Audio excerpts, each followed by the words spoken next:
Audio Jungle.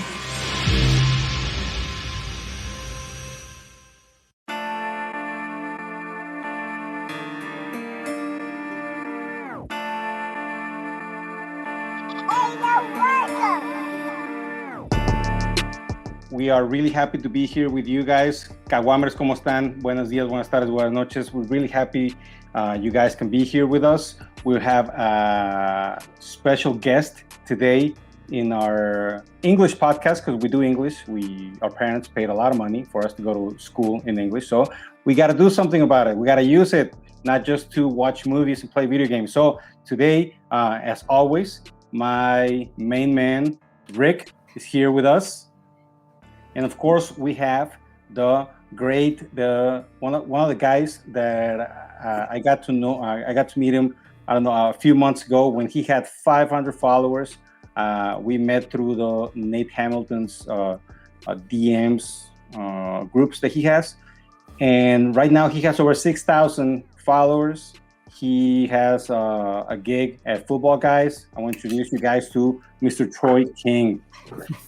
What's up, everybody? And thank you guys so much for having me. I'm very excited for your listeners to hear me, and I'm excited to talk football with you guys. So yeah, man, I'm ready to go. All right. Well, pues, bienvenidos, Caguamers.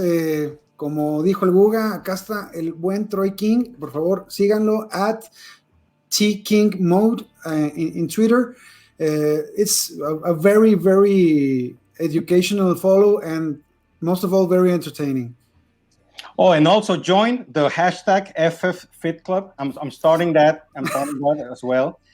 We don't have access to fancy gyms like you guys have in the States. What we do to lift weights, we lift jugs of water. We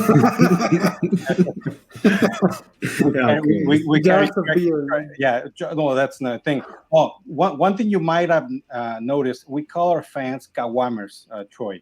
Caguama, it's a slang for like a 40 ounce. Oh, so I like that. They call it the 40 ouncers. I like that. That's really clever. So that's that. So Troy, why don't you tell us a little bit about yourself, how you started in this business, where you are right now, and your plans, all the other podcasts that you participate on regularly. Sure. Well, I'll try to keep the story shorter, but so I really got into like the fantasy industry last May. So I think quarantine was a really big part of why I'm here today. I don't think I'd be even talking to you guys if it wasn't for that. So during quarantine, I was just finding something to do. I've been playing redraft for years now, probably like 6-7 years or so. I was kind of a casual. And then earlier 2020 is when I started playing Dynasty, and then I discovered Fantasy Twitter, and then the Scott Fish Bowl. And the Scott Fish Bowl is about to happen again. Signups are happening right now, but I've heard a lot of people talking about it. So I'm like, hey, I think I'm pretty good at Dynasty. I want to join. And then through that, I didn't get into the main one. I got into the satellite version of that. And then through that, I just started networking with people, right? So I reached out to people to see who was drafting, who was participating in it. Because I was very new. And then I even realized like Fantasy Twitter was a thing. I thought it was just like the big names like Yahoo, ESPN. But then I realized there was this whole like division of fantasy. So I just started reaching out to people. And then last August, I was just a fan. Last August, I was tweeting, I was interacting a lot. And then Dynasty Happy Hour, Tyler from Dynasty Happy Hour reached out to me and asked if I wanted to be a writer. And then at the time, I wasn't really interested in being a writer. And I actually told my wife, I'm like, yo, this dude wants me to be like a fantasy football writer. And she's like, oh, I think you should do it. And I'm like, I don't know. I don't really want to be a writer. And then she's the one that kind of helped push me over that edge. I'm like, sure, why not? So then people started liking the things I was writing, and then I got invited onto a podcast, and then that got a lot of traction. And then from there, I just started getting more and more invites, and then I've just been guesting since August till now. I'm going to be slowing down a little bit. I feel like I've been guesting on a lot of things. I've just been trying to put my name out there, and also just getting to know people. It's been an amazing experience, just getting to know people, contribute, learn from them, and just growing as a fantasy analyst. Right now, I am with Football Guys. Joe Bryan and the team are amazing. And I'm going to be I have an article out there now. So my first article for Football Guys is about the Dolphins, the Miami Dolphins. So it's like a 2020 recap and a 2021 outlook, as well as you're going to see some video content coming from me within the next couple of weeks. So I'm really excited about that. And lastly, I'm one of the co-hosts of Fantasy Football Confidential. We air on Wednesdays at 9 p.m. Eastern Standard Time. This Wednesday, we actually have the one and only Scott Fish of the Scott Fish Bowl. So I'm guessing you got your seat at the Scott Fish Bowl for this year stage. We'll see. You know, it's not guaranteed. You know, but I've been making jokes with Scott, right? So we're actually, you know, we're cool now. So you know, it's different. Last year, when you know I was just some random dude on Twitter, just discovering Scott Fish Bowl, and now we're actually talking to him, so we'll see. But he's also on the show. He's actually teasing two of the settings, right? Because Scott Fish every year switches the settings up. Yeah. So on our show, he's going to be talking about two of the settings. So y'all don't want to miss it. 9 p.m. Eastern Standard Time. Yeah, definitely be there. We'll definitely be there. I also heard that you are having a project with Dave Klug during the NFL season, right? Yes. So during the NFL season, we're going to have like a show together. So him and I, we're probably going to have a show with the Football Guys. So stay tuned for the details about what we're going to be talking about. But we're going to probably start some video content together during this off season. So it's going to start during the off season. It's going to flow into the season where we continue doing stuff together as well. Awesome. That's awesome, man. I'm really happy for you. I'm proud of you to see how you have grown from being a fan to being a fantasy analyst. It's everybody's dream.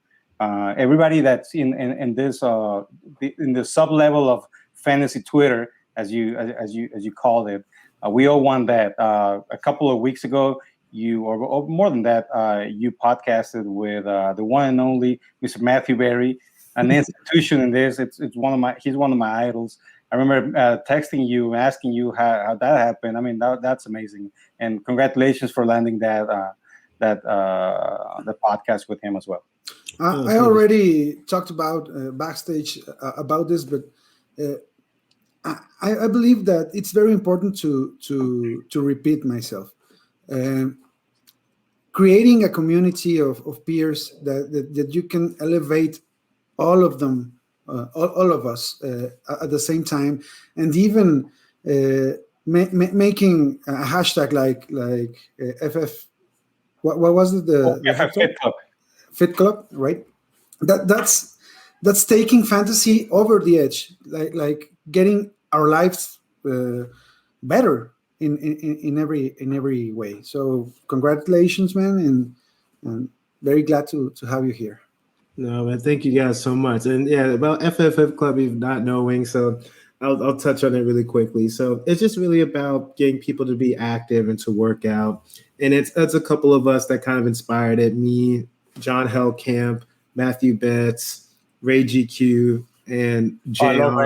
I love Ray. That guy's amazing. No, Ray's incredible, man. And then just all of us, we're kind of help start the movement. It's, again, it doesn't matter if you're in shape, it doesn't matter if it's your first day. It's just about living better lives, right? Fantasy football is cool, right? But none of that matters if we're unhealthy. And that's what this really is about. It's not it's not an exclusive club. Anybody could be a part of it. It's just, just living healthier lives. And that's really all that it's about, man. Just one day at a time. Ya saben, hashtag FF Fit Club. Es como la versión inglés de las barras y praderas, güey. Ajá, exactamente. Tómense una foto, súbanla y en una se les contesta Troy. So I just invited everyone to get active and get on the hashtag. And I understood a little bit of it. Tiny bit. All right. So why don't we get into subject today? We are talking about top 5 players, rookies for the 2021 class. For each of the skill positions. So I'm just gonna start the show.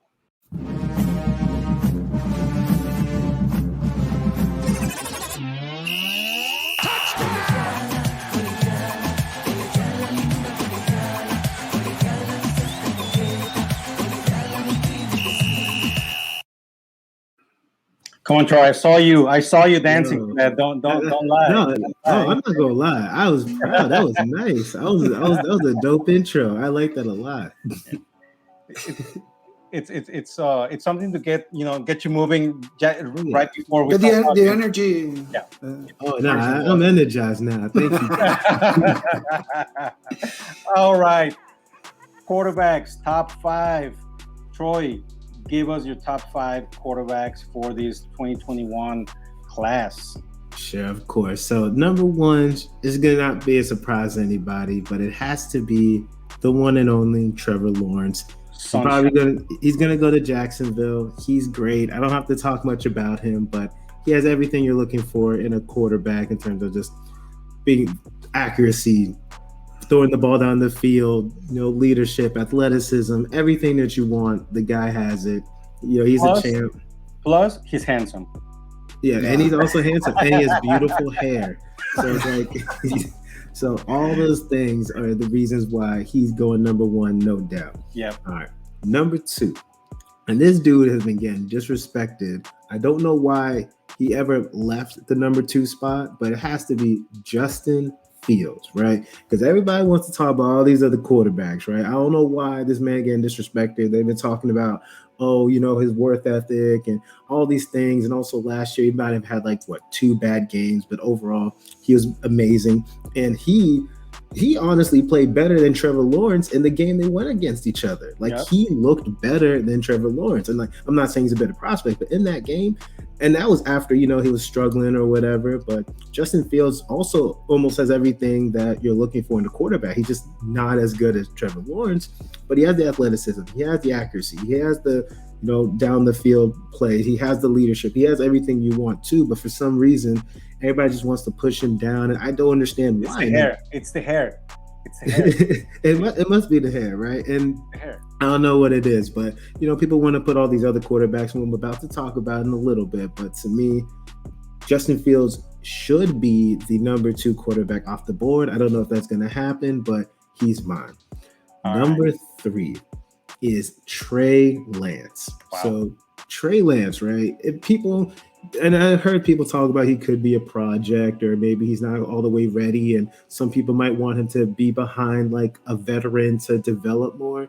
But to me, he has so much upside, right? I still am going to keep him behind the other 2 guys, but his athleticism is off the charts. He had 1 million rushing touchdowns in college, and he's dynamic, right? He can throw the ball downfield, big arm, and I believe with the right system, the right coaching, would it be that surprising if he happened to be 2nd in this class? I don't know, but no. I want him in fantasy, right? You want those dual threat quarterbacks, and Trey Lance is going to get you a lot of fantasy points if he has a starting gig. Yep. So he's my number 3. All right, number 4 is Zach Wilson, right? And Zach Wilson, to me, I'm everybody wants to put him at 2. I think he's fine. He's not a bad quarterback, but to me, I don't know why people are putting him above these other guys, right? I think he's fine. Shows a little bit of athleticism. He does, similar things in terms of accuracies, decent, throwing the ball downfield, okay. But to me, the other guys are just better. I'm not saying he sucks, but I'm not putting him over the 3 guys that I mentioned. And last but not least, Mac Jones. So Mac Jones rounds out my top. And then people are talking about San Francisco taking him at 3. I still want to know why they would do that, because they didn't have to. To me, they didn't have to move up to 3 if they wanted Mac Jones, right? They could have waited if that was their dude. Because to me, I think Mac Jones, and he's the one guy out of all these people who isn't athletic, right? People have seen his shirtless pics, and that's fine. You don't always have to be an athletic dude, but that's kind of where the league is going, right? You want a little bit of athleticism to escape the pocket. In Alabama, he had one of the best offensive lines. He had every amazing wide receiver you can possibly have. And Najee, and running backs. Yeah, Najee Harris. Yeah, Devonta Smith. Yeah, Jalen Waddle. You had everybody that you could possibly want, right? So then, and how much, and we've seen, and then people want to make the Tua comparisons, always better than Tua. I don't know. To me, he's okay, but I still understand why you would take him at 3. Those other quarterbacks have way more upside to me. So that's my top 5.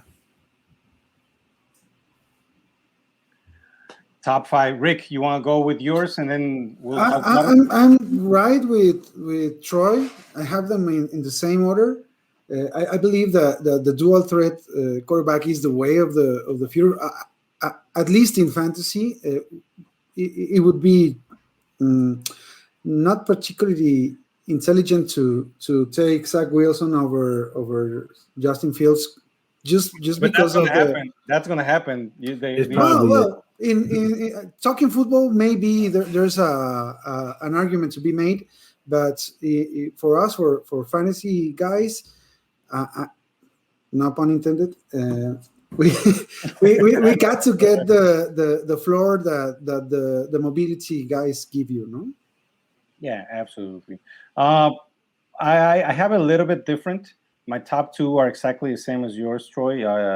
Sunshine at number 1 and Justin Fields at number 2. Yeah.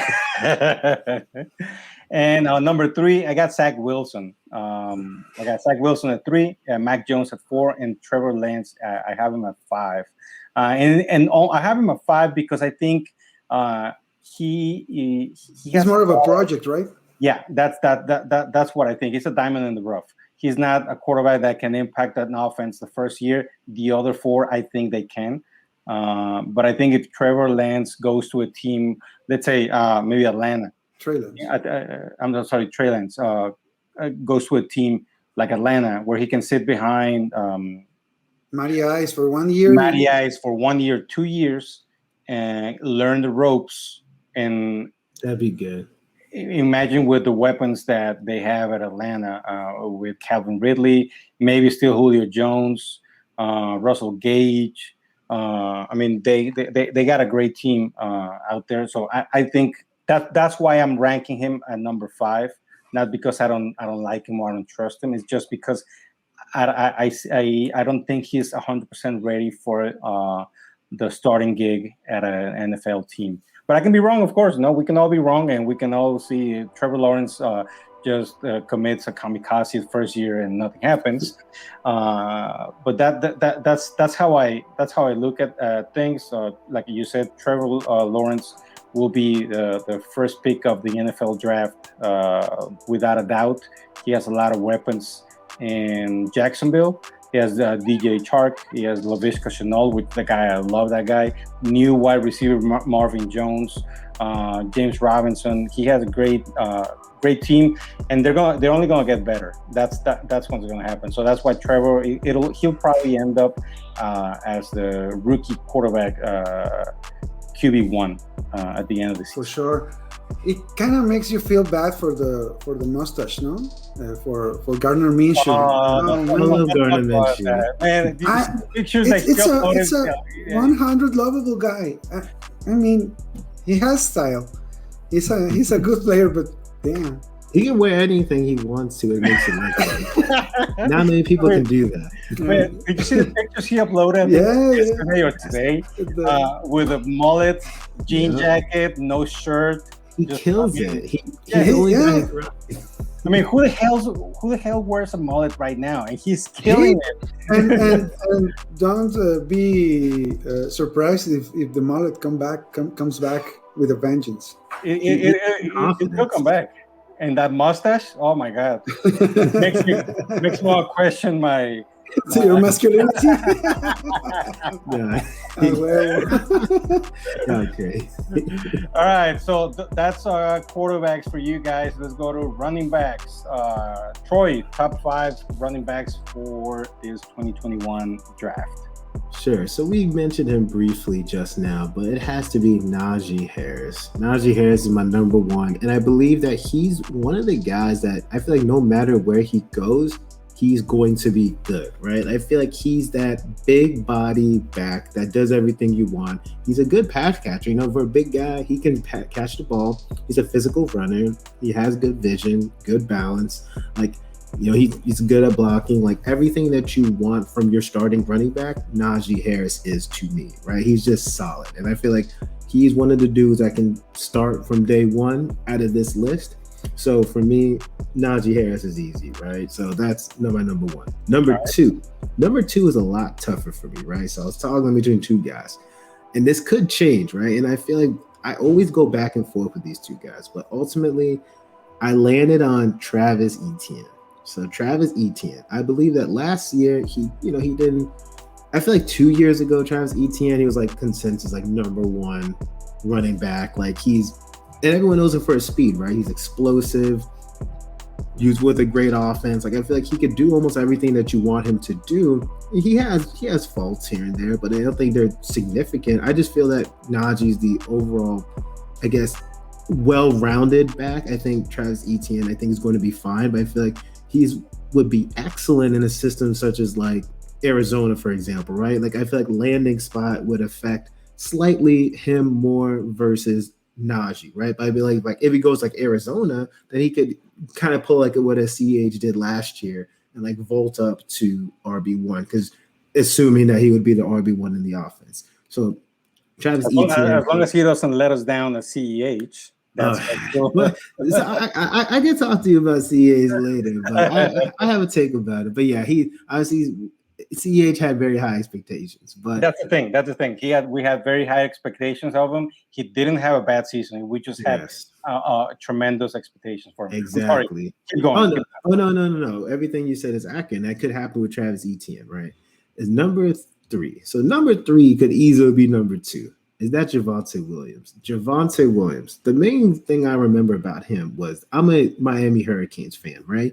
And Javonte killed us, right? North Carolina, him and Michael Carter. But Javonte Williams, to me, he's very similar to Najee in terms of like just a big body back. And I believe that he could fit in multiple schemes. He's most likely going to go like early second round. So I feel like any team, like, he could go to like a Steelers, or I don't know what their draft thing is, but he's that type of back that he's also, he has acceleration. He has the things that you're looking for in a back as well. So Javonte, number 3. 4, Kenneth Gainwell. So Kenneth Gainwell, to me, is the pass catching, right? He might be the best pass catching back in the class. Like, I don't think that's that crazy, but just watching his tape, and he has a little bit of burst, a little bit of wiggle, but his pass catching, like, he could be used in different places on the field. So that to me was kind of like the ultimate reason why I would want him.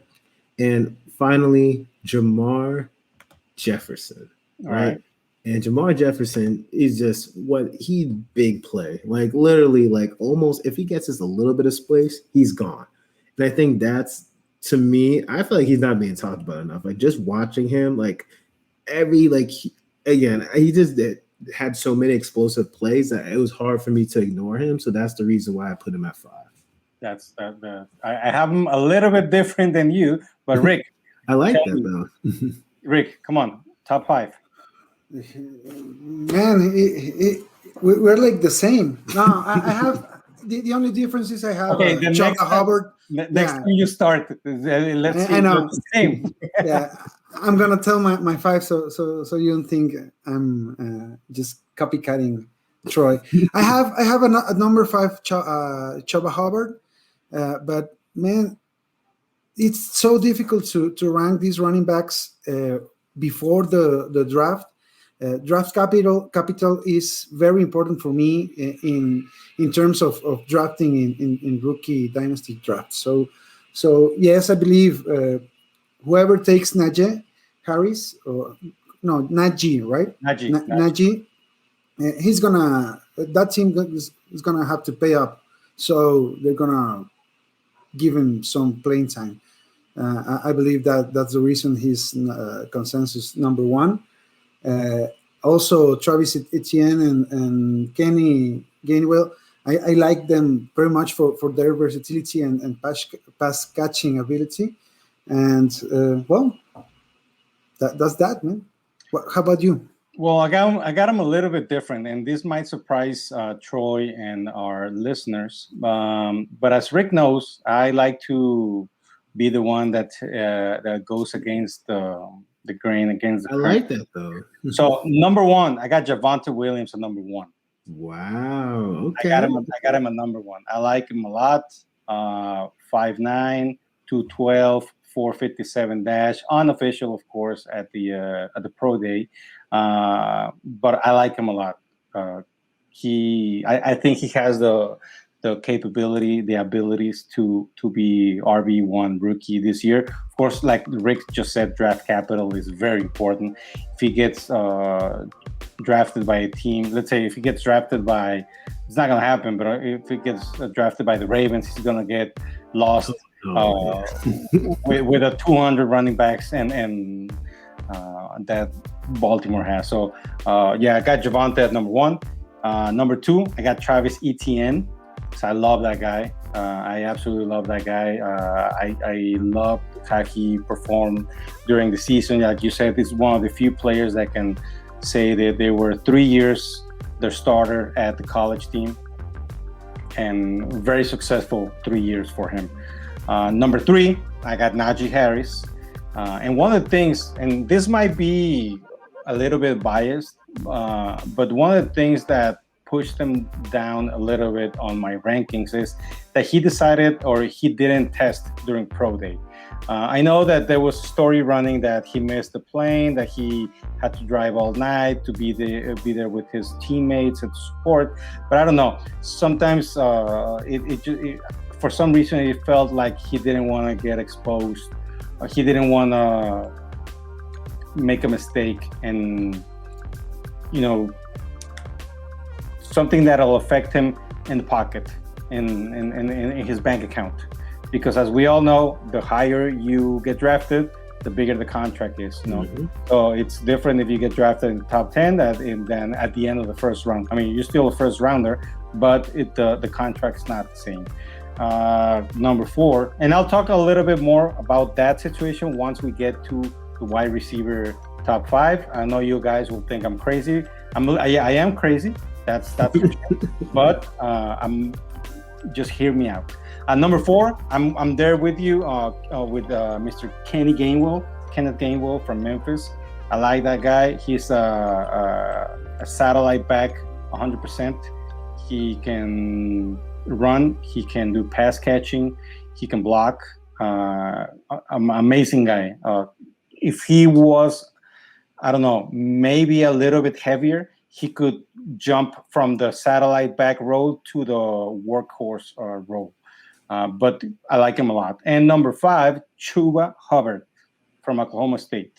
And this, I might, put Jamar Jefferson here.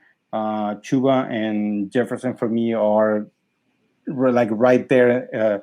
If this was a tier system, they'll be on the same tier. Yeah. Without a doubt. I really like Chuba, 436 dash and his pro day, 6 feet, 210 pounds. He's just a mean machine, ready to pound and ground and give you those fantasy points.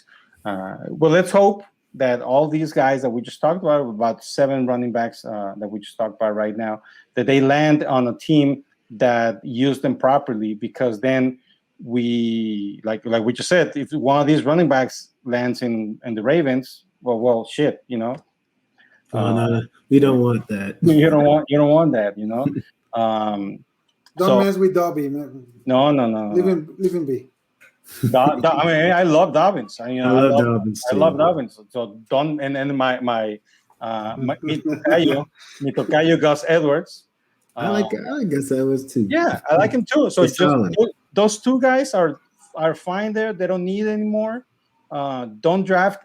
Ravens do not draft any more running backs, especially the top ones. You don't need them. I don't see them. I hope they don't. I don't see them doing it unless it's like super late in the draft, like 6th, 7th round or something. Yeah. Maybe something like that. Do you guys believe that any of these running backs would go in the first round of the NFL draft? No, I think Najee will, because there's been speculation that the Dolphins could take him at 18. And I'm a Dolphins fan for those who don't know. So, there's been speculation either that or he's going to go late in the first, because I think it's going to be like Najee late first round. I think like people like Etienne, Javonte, I think they're going to go early second. That's what I'm predicting. Obviously, I could be wrong, but that's what I'm assuming. I think I agree with you there, Troy. I think Najee will be the first running back off the board, and I think that someone is going to trade up draft day to number 32 or something to pick up Najee at some point in the draft. I don't know. It just if he goes to the Dolphins, so we forget about Miles Gaskins and Salvon Ahmed. So I think Ahmed definitely. Gaskin, I believe he's going to have a role, right? I don't want to be disrespectful to him. He's a 7th round pick who just killed it last year, right? Like everything he asked him to do, he did. The only tiny struggle he had was probably goal line because he's not a bigger back. He's like a little bit under 200 pounds. So he's not really built like a workhorse, but he did fine. And he was a great pass catcher. He was explosive. He did everything the Dolphins wanted him to do. So to me, he's still going to have a role. So even if they get Najee, I believe they kind of have like a thunder lightning thing going on, right? So like Najee's like the bigger, stronger, power back kind of guy. And then Gaskin's like, the third down pass catching back that they use. So I think they would kind of use both of them but I just feel like Gaskins, to me, my personal opinion, he isn't built to be just like a workhorse running back who's going to get like 20 to 25 touches a game. I don't think that's sustainable for like the whole season. And, he got injured last year. Yeah. So I think that might be part of it. And I think it'd be better if, I had a little bit of work off of him by having like a bigger body back like Najee. All right. Yeah, I remember Gaskin, as you can see, I'm a Raiders fan. I remember that Dolphins-Raiders game where Gaskin scored that long touchdown with beautiful.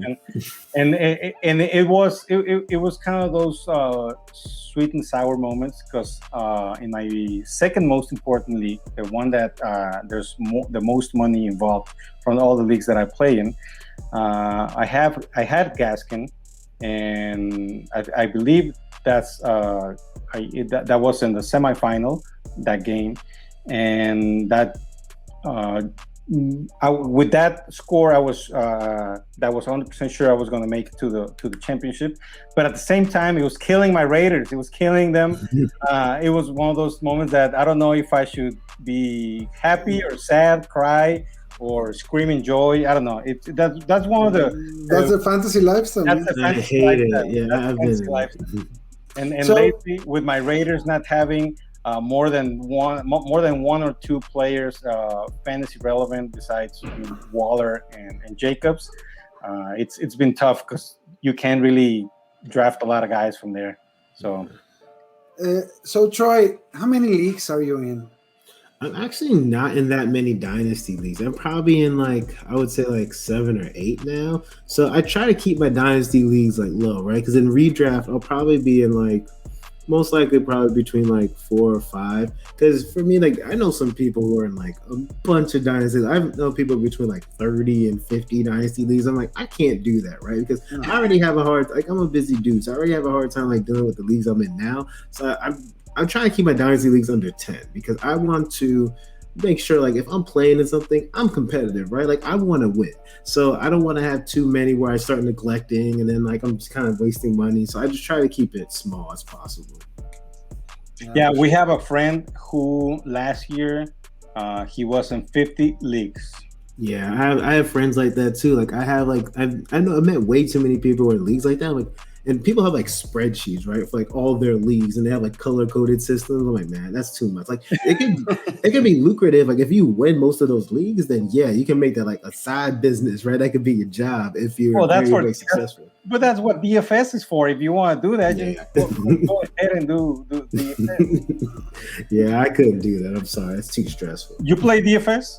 Yeah, I played a lot last year. I mean, last year is probably the most I got into it. And I had some decent weeks. Some weeks, I obviously missed. That's a tricky game, man. I don't invest that much though, right? I only throw in $20 a week or something.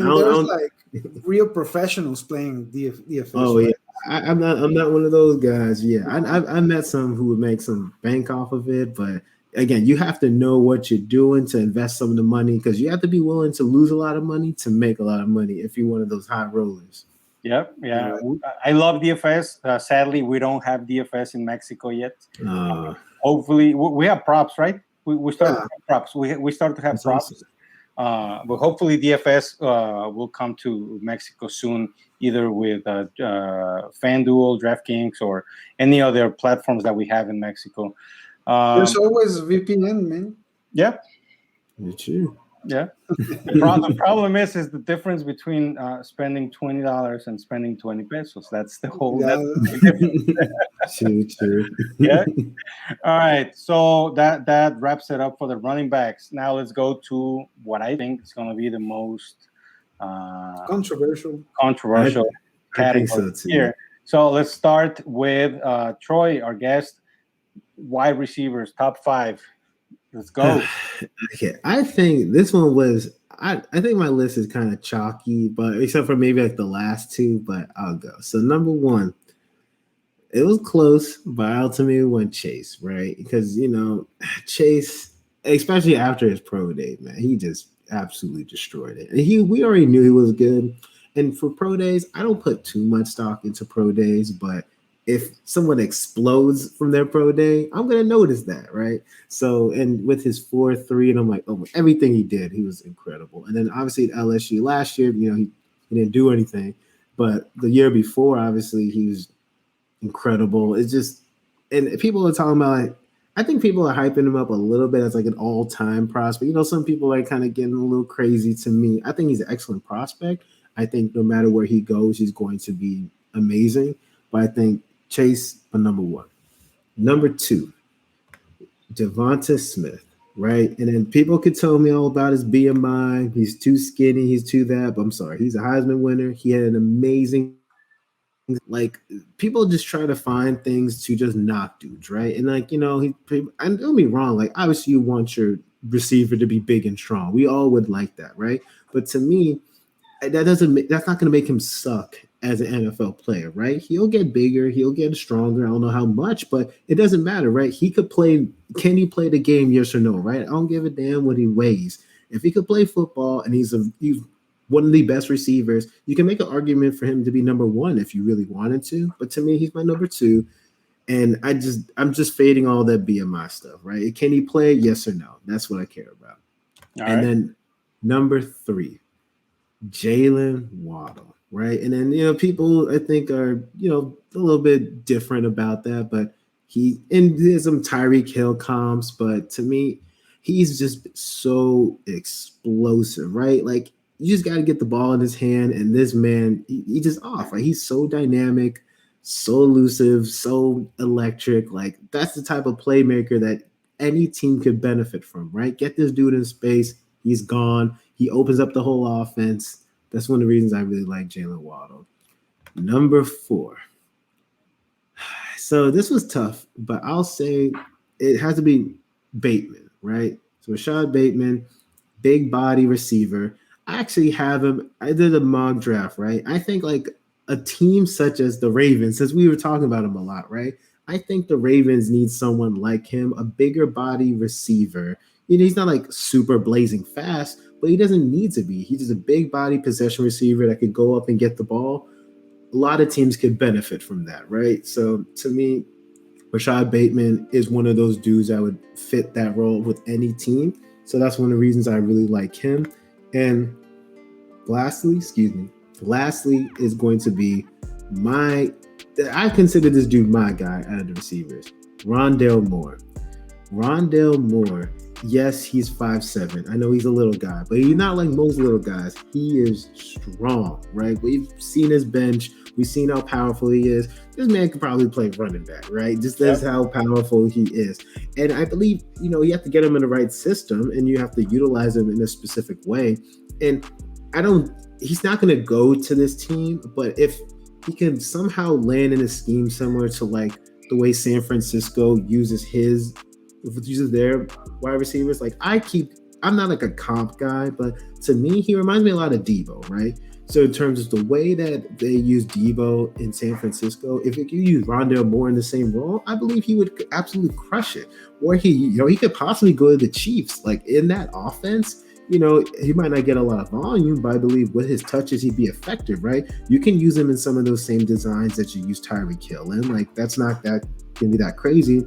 So it is landing specific with Rondale Moore, just because, again, a lot of people use the argument. You don't see a lot of little guys make an impact besides Cole Beasley, but he's not just your average little guy, right? He's big. He's this powerful little guy that can be used in different ways. So yeah, those are my top receivers. All right. Ricky Canallín. Los mismos. The same.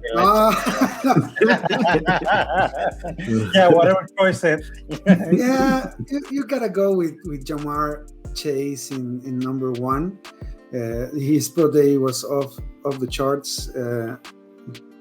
The whole athletic profile is speaking to you, alpha. Go get him, and perhaps he's 101 in rookie draft for me. As if you put aside in Superflex Dynasty leagues, I would take him in 101. 101, you'll take him at 101? Maybe, yeah. I believe that's what I'll do. I think the athleticism is team proof, right? And even with the way the draft is shaping up, he can land in a very good spot. So Jamar Chase in 1, Devonta Smith number 2, Rashad Bateman number 3, Rondell Moore at 4, and Waddle at number 5. All right, this is going to be fun because I have them absolutely different than this. Like you said, this is going to be the one we have the most differences because Rick only had number 1 and 2 with you, but I only have 1. Wow. Okay. I only have 1 with you. So number 1 is Jamar Chase, hands down, best wide receiver prospect in this class. There's no doubt about it. Number 2, Shotty B, Mr. Rashad Bateman. I got him at number 2. I like him a lot. He's my favorite receiver. Like you say, he's my guy. I like him on this class. He's going to be the one that I'm going to be targeting in my dynasty leagues and some of my deeper redraft leagues. Bateman, no matter what? Bateman, no matter what. Exactly. That's my Vontae. He's my Vontae. Number three, Rondell Moore. Also amazing receiver. 4'29", 40 dash, 5 feet 7 inches. Little guy, strong, with a lot of energy. He wants to make it. I was reading about him the other day when they asked him about his work ethic, and he says that.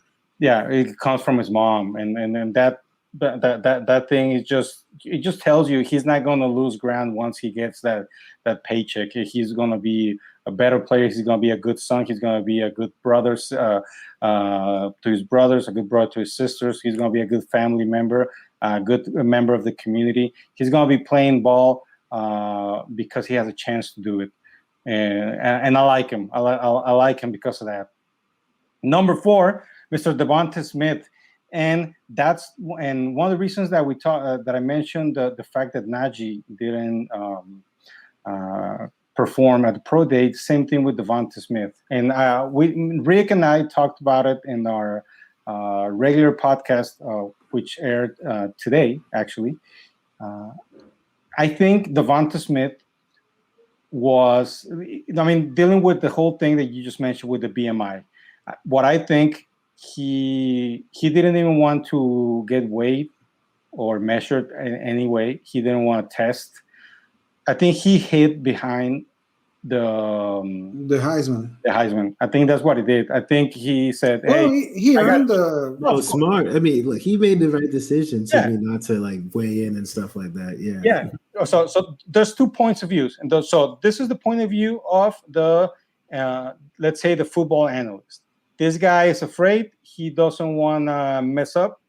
He wants to hide behind his Heisman. He wants to hide behind the hardware. Hey, Roll Tide, national champions. I'm the Heisman. Like 2 billion yards, a bunch of TDs and everything. What else do I need to show you guys?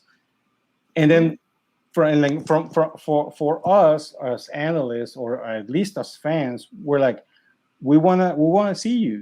We want to see what you can do. We how fast, like Rick and I were talking about, how fast is Devonta Smith? Well, I don't know. He's pretty fast, but I don't know how fast he is compared to the other guys. Yeah.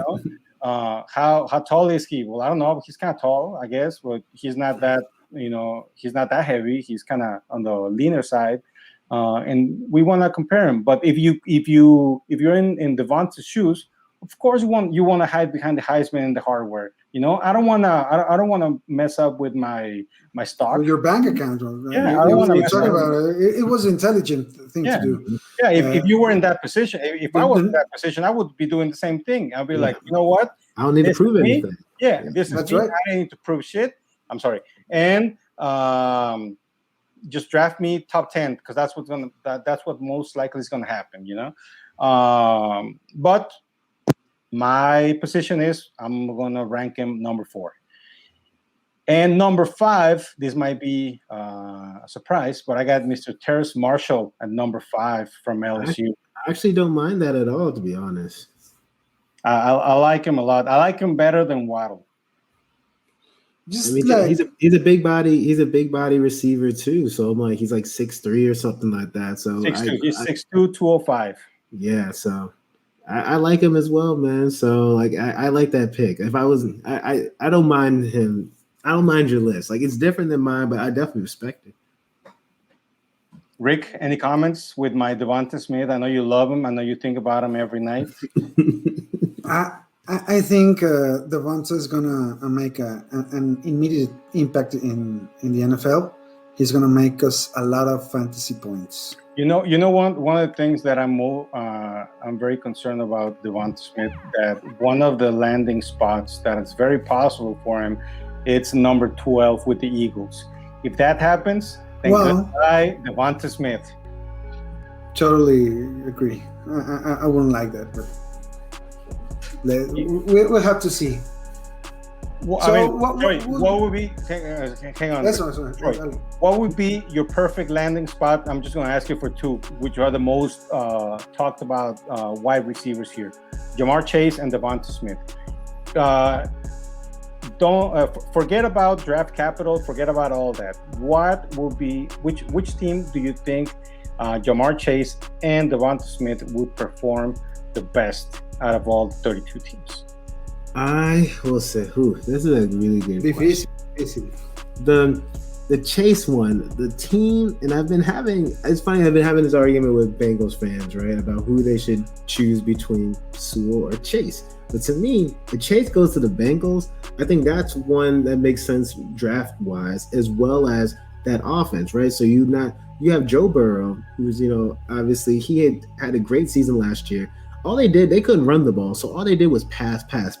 So if you got Chase, you reunite him with Chase, you have T. Higgins. Like, to me, that is the best one, because obviously you already have that chemistry, right, from LSU days. So when I think of the best place for Chase, why not with the guy that you balled out with in college? So that's for Chase. And Devonta Smith one is tough, right? I would say that I would have to be just an explosive offense, right? Somehow if he was able to go to the Packers, as like the number 2 guy with Devontae Adams, like just ignoring everything else, that'd be cool. They've been needing a number 2 receiver for God knows how long. So I'll say the Packers. All right. I like it very much. I like it. And talking about the Penei Sewell and Jamar Chase conundrum, I would take Jamar Chase. You got the other, I forgot his name, the left tackle that got injured. Jonah Williams or something like that. Yeah. So you get him back, and if you get Penei Sewell, so who you getting to the right side? That would be a problem right at the gate. So Jamar Chase for me. Well, yeah, that I like that. I think. The Bengals played a lot, 3 wide receiver sets last year. AJ Green's no longer there, so they need a 3rd guy. Right now, it's Auden Tate. It's not gonna happen. Yeah. It'll be a different guy. I'm sure of that. Well, tight ends, Troy. Tight ends top 5. Let's go. Sure, I would say so. Tight ends was probably.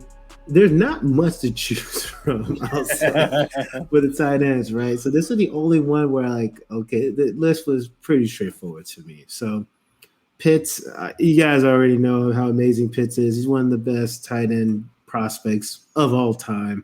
So Pitts, he's pretty much a tight end and a wide receiver. His testing was amazing. I don't have to talk too much about him, but he's number 1.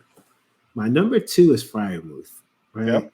And Fryermuth to me is one of those dudes where he's great route runner, good hands, strong. He's pretty much everything you want in a tight end. He's had injury history, which is the only, I guess, concern. But besides that, Fryermuth is the type of tight end where I don't know how he's going to be. I don't think he's like Pitts where like he's going to make a huge impact, year one. And most tight ends don't make a huge impact year one. But I believe that he's extremely talented, and he's one of those tight ends that you probably want to put on your taxi squad if you have one, and could maybe be a thing within the next 2 to 3 years. My number 3 guy is my dude, because I'm a UM fan, Brevin Jordan. He didn't have a good pro day. His numbers were extremely disappointing. A lot of people know about it. They expected him to.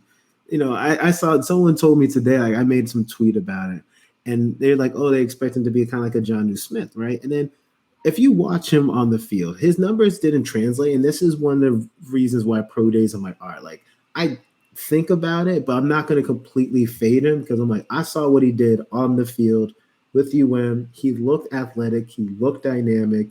And he, to me, definitely one of the top tight ends in this class. So for me, he's number 3 because of that.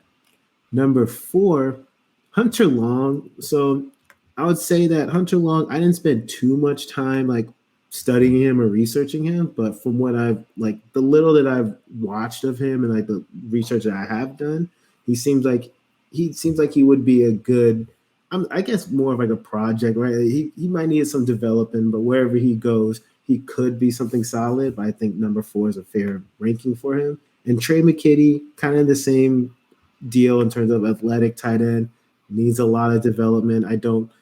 I'm not really interested, honestly, in anyone after 3, but like in terms of just to round off the top 5, I mean, I was just looking for what you need at a tight end, right? You're looking for an athletic kind of pass catching mold. That's what we want in a tight end. So that rounds up my top 5.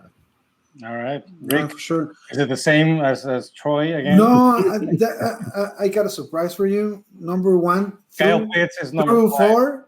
It's Kyle Pitts, and number 5 we got Pat what was it? Fairmouth? Fairmouth. I don't even know how to pronounce it, but I think it's Fairmouth. Está cabrón.